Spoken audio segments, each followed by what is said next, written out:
இன்றைக்கி பார்க்க போகிற அன்பாக்சிங் வந்து JBL Tune 720BT. இது வந்து நான் அன்பாக்ஸிஃபைலேருந்து பர்ச்சேஸ் பண்ணியிருந்தேன். இப்போ இது பாக்ஸ் கண்டென்ட் என்னென்ன அப்படின்றத வந்து நான் இப்போ இது அன்பாக்ஸ் பண்ணும்போது பார்ப்போம். இது வந்து கார்ட்போர்டு வந்து ஒரு ரீசைக்கிள்டு கார்ட்போர்ட், பரவாயில்ல. இந்த மாதிரி ஒரு சில விஷயத்தை வந்து புதுசாக பண்ணுறாங்க.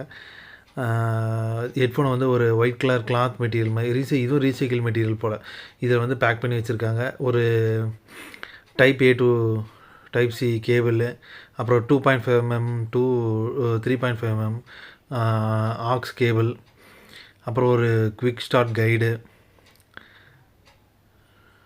இப்போ ஹெட்ஃபோன்ஸை வந்து எடுத்து பார்க்கலாம்.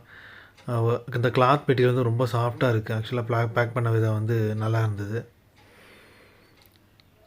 கொஞ்சம் கவர் விட்டு எடுக்க ரொம்ப கஷ்டமாக இருந்தது.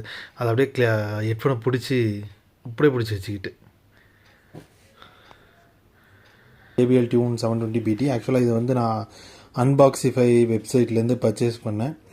ஆக்சுவலாக இது வந்து ஒரு 15 to 30 days யூஸ் கண்டிஷனில் உள்ள ப்ராடக்ட்டு. ஆக்சுவலாக ரொம்ப நல்லா இருக்குது, புதுசு மாதிரியே தான் இருந்தது. இதோட லுக்ஸு எல்லாமே நல்லா இருக்குது. ஆக்சுவலாக இவ்வளோ நேரம் இதை சவுண்ட் குவாலிட்டி இதெல்லாம் டெஸ்ட் பண்ணிட்டு தான் இருந்தேன். இதோட சவுண்ட் குவாலிட்டியுமே நல்லா இருக்குது. ஆக்சுவலாக இது போன இயர் லான்ச் ஆன ஒரு ப்ராடக்ட்டு. இதை பற்றி நான் ஃபுல் ரிவ்யூ சீக்கிரமாகவே அப்டேட் பண்ணுறேன். இது எந்த அளவுக்கு ஒர்த்து அப்படின்னு சொல்லியும் நான் இதை பற்றி பேசுகிறேன். இதை பற்றி இன்னும் நல்லா ஃபுல்லாக தெரிஞ்சுக்கிட்டு, ஆக்சுவலாக இதில் நாய்ஸ் கேன்சலேஷன் கிடையாது.